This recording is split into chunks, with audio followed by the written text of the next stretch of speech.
What up, guys? How you doing? Welcome back to Newbie Money. If you guys are new to this channel, I'm just a new day trader, just documenting every single step and me one day becoming a profitable day trader and the whole struggle that I'm having. So just to catch you up, um, 2 months ago I had a crazy like run where I made like 10K in 1 month. And I should start from the beginning. Let's just say you're just brand spanking new to this channel, and so started like everyone else, and it was just shit. Like it was a lot of times where I just didn't know what I was doing wrong, and you guys see my other videos in the beginning. I was just trying to find out what I can tweak, what I can make it better. Then it just kind of hit this like parabolic spot where I just like went ham. So December was really good. January was really good. Then February came and I was just having huge losses. Like I would have like $1,800 loss in one day and like $1,200 loss in one day.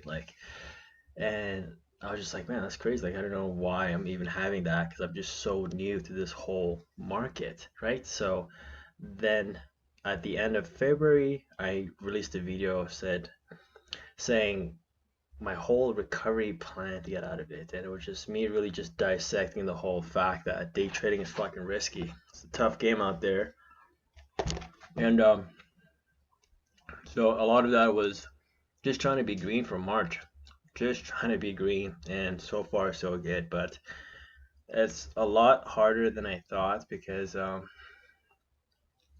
every day I just want to break my rule. Like I know that sounds weird, but like I just see a trade or something and I'm just like, oh, this is gonna go well, it's gonna go well. Then I just like tell myself, no, just walk away.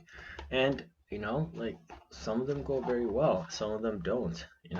And the last 2 weeks where the whole NFT market has been really hot, the majority of them have been really good. But I told myself, you can't because that's what happened in March, and March was sorry, that's what happened in February, and February was a bad month, and therefore the majority of those trades went to shit, right? So it's better to just have that good habit of me just really sticking to the rules because I think that's what's going to help us in the future for us to become a profitable trader because the rules that we have is the only thing that's like a foundation or a reference we can go back when shit doesn't make any sense in the market. It can be like, oh, this happened, and that's a hell no for me, so I'm gonna get out. But anyways, today I made 474 bucks. Yesterday I didn't release a video, but I made 76 bucks. I'll show you guys with the trade review. And the main reason why I didn't make a video for yesterday is this whole month I'm really not trying to make a lot of money. Like today was pretty good. I'm really happy. That is a lot of money to me. That's a lot of money to anyone. But a lot of this month's focus is just the right mentality and me trying to find the right tool to stick to my rules all the time. So saying that, we'll just go straight to the trade recap and we'll go over the trade and what I'm doing. All right, so we got 474 buckaroo. So that's pretty good. I'm happy with that. First thing I noticed, not even looking at the realized profit, is just how many shares I've traded. So 10,200 is actually pretty good for me and pretty low. If I can get it lower, that would be okay. But I've had just so many just days and days where at least trade 40,000 shares, and because of that, I've been paying like anywhere from $1,500 to $3,000 a month for commission. And I thought it was okay because some months I made 10 grand, the other months I made like 7 grand, and if I paid 2 grand for commission when I made 7 grand, that's fine. I'm such a newbie. Like, oh, the fact that I'm making money is really good, but I had to be honest with myself that a lot of it is just because of the hot market, right? So first trade I made was on PLEG, and the reason why I bought it is just a good day buy. So I'm also just like feasting here. I just came from a run, fucking starving, but trying to do two things at the same time. Mmm, damn, it's oatmeal. Fucking love oatmeal. Here, Anyways, so the reason why I bought this dip buy here is there's a pretty huge pullback. And what I really liked about it is was struggling here, then had these two red candles, then struggled here again. So at this point, I'm just like, if this breaks support, it's gonna have a pretty big drop. So I'm waiting, I'm waiting, I'm waiting, and right here, I was about like, I think I had a limit order not too much lower than this candle here, but it pulled back and it did this weird like doji candles. I'm just like, okay, I don't know about that. But I noticed that the other markets, SPY was going a little bit red. I was like, okay, I see how she does. And as soon as SPY went just a little bit red, this guy just tanked. And I was like, okay, crap, I think this guy's got a little bit more. So at this point, I was like, I'm gonna have a few positions started. So I'm gonna have a 200 shares starter here. And if we go slower, I'll add more and more up to 1,000 shares. And I saw this pull back and I saw SPY recovering well. So I was like, okay, you know what? This might be the bottom because it's already dropped a few times, already had an initial fake out. So usually the second time is high probability, third time is really good, you know? And just to clarify by what I mean is, so I had these two big red candles here.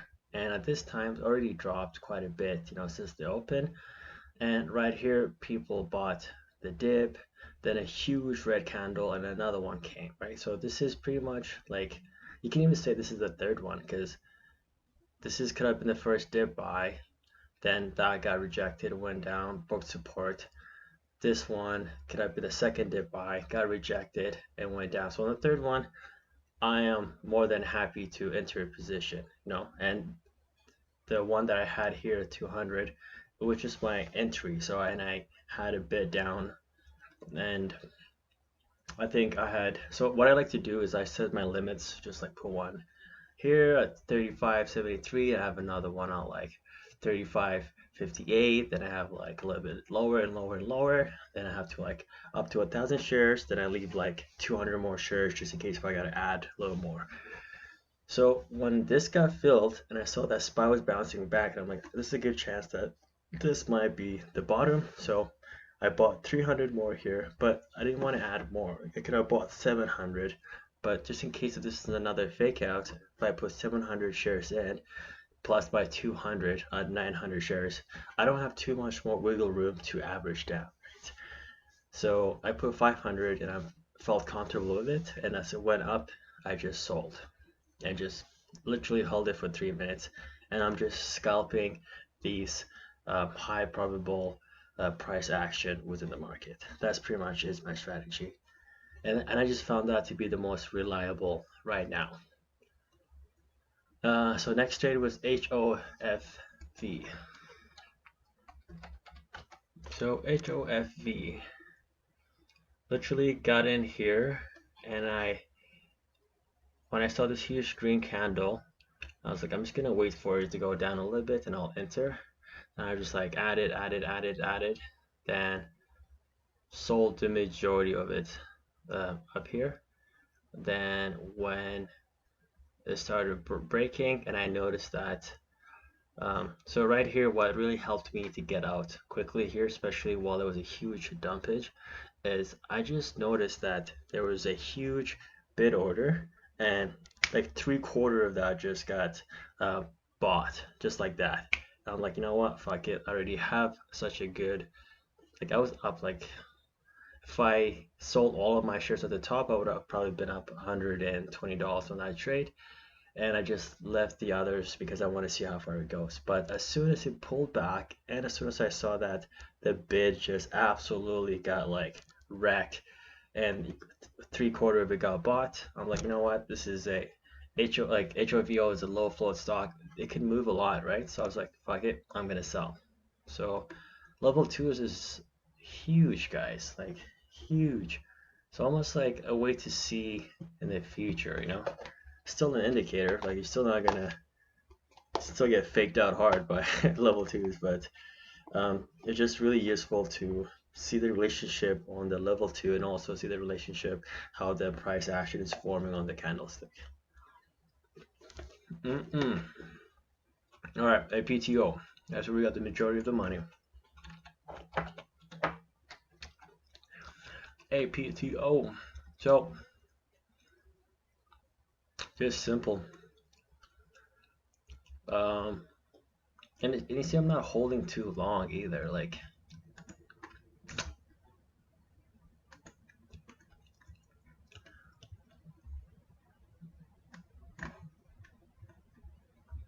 so when this dip happened, I was waiting so patiently for this because I saw this guy grinding, and I'm like, you gotta wait for it to go down, but not only buy the dip, I want to buy the second dip. So I wanted to go down and just keep going up higher on. So this would be the first dip. Let me clarify this a little bit more. This will be the first dip and the second dip. The reason why is I've just noticed that with a bunch of other names was the TCAT, OCG. They've been doing this while they've been going up, especially right in the morning. So I was like, you know what? And it also gives me a better confirmation that I'm buying a better dip, a better risk to reward on my side. So hit this one pretty hard. I had like 2,400 shares and literally sold 2,100 shares at the very top, kept 300, and when I saw it going down, I just kind of sold for pretty much a break even here because I didn't really want to deal with it. Then FENG. This one actually I was up quite a bit on unrealized because I entered here, and over here I was up. But what I did here is I wanted to see if this guy was going to continue and go higher and higher. That was my plan. So I was like, all right, cool. And as it went on and I had a pullback, and I was like, okay, that's okay. Then I had this huge pullback. I was like, you know what, you can still hold on because now it went to your I went to my entry price. Actually, so I did sell half. I sold 750, which is the right thing to do because this is a big rejection. Like, you know, if it went down here, consolidated here, then it went up, I would feel a lot more comfortable. But the fact that it just had a big red drop here, I was already up $500 for the day at that point, so I just wanted to protect my gain. Then sold 750. Then I was waiting to see if it's gonna go back up, but it went down pretty low. Then it was past, you know, my average, and I just got out for a $32 loss. So it did bounce back from here, right? And it did go up higher, and I probably would have still held up here because I already hit my day goal. And I'm just kind of writing out this one to see if it's gonna play out in my favor. So I would probably just would have been, you know, stopped out here regardless. But with this one, I'm really happy that I got out because there could be a time where I could be a little bit stubborn and it goes down further, then it goes down further and further, and I cut a loss worse. It could also be a time where I could be stubborn and this guy skyrockets here like it did, goes all the way up here, and it doesn't get rejected here, and this thing goes to like $8. Yeah, there is a possibility for that. But if every single time it goes past, or if it goes enters my stop loss limit and I respect that every single time, the probability of it going down lower and me having a big red day is non-existent because I am mitigating that right away. On the other side, I am missing out on these huge gainers once in a while. So I'd much rather miss once in a while on this huge gainer on me not having once in a while a big red day. You know, a big red day changes you so much. It just mentally fucks you up. It could just ruin your mojo for like 2 weeks, man. Like, and also this way it's just such really good risk reward ratio. So I'm happy with that. So that's pretty much it for today, guys. So it's just pretty chill. After that, actually, holy crap, I forgot to mention this. TradeZero shut down for like 3 hours. There's whatever software that they use for quoting, that company had some like software issue, and the whole thing shut down for like 3 hours. So that was kind of scary, to be honest.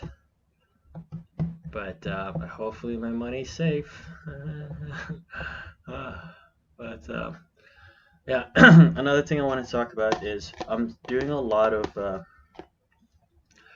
looking at online, trying to find psychology videos. Chat with Trader is a really good YouTube page, and you can go there and just see. Right, we're just right there. How to do it. Chat with Trader is just really good because the guy really understands. You gotta host it. I feel like he really understands the struggle of new traders. He's really asking the right questions the whole time. There's a video that he compiles a bunch of different psychology questions that he asked to different traders, and he put it in actually two-part videos. And I actually saw those probably 3 times each.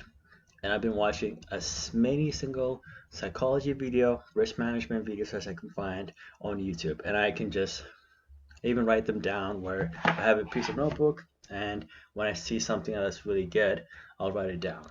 I'll be talking about like greed and what's the benefits of like me chasing a huge play, and if let's just say I buy $46,000 worth of TCAT when it was like $9 and it went up all the way to $30, and I just made the same amount of money. But what did I really learn from that? Because I literally, if I did that, that would have been 100% Jesus take the wheel kind of play. It's a huge YOLO play, but I didn't learn anything from that. I'm basically just feeding my perpetual wheel of greed. And after that, I'm probably gonna be rewarded to be like, oh, I can probably put $80,000 on the next one, and that one is the one that fucks me, that I just owe a shit ton of money to a broker. So wins are a lot more enjoyable when you plan them out strategically and systematically, and you execute them well, and you get the good return from it. And by you doing that, you also know that you're on the right path. You're not just on this weird gambly Las Vegas vibe, right? So just these videos are so useful. I don't think any of the modern day gurus right now had access to the market like we do, and sense of the knowledge that's out there. So it's up to us to really take advantage of that and just learn as much as we can every day. So I really encourage you guys, if you guys are on the same boat as me, where you just trying to work on your emotion and psychology, absolutely just dedicate a whole weekend. Get a notebook and just watch as many videos as you can, and see what that does for you for the next month. And it might even be where you do that, then next month you absolutely shit the bed and you're like, I gotta watch more videos, I gotta work harder. And eventually it will work. That's what I tell myself. That's not working completely right now, but it's working a heck lot better than it did 4 months ago. So I'll take that as a positive note. Alright guys, I'm gonna go finish this oatmeal, and I'll see you guys tomorrow, okay? Peace.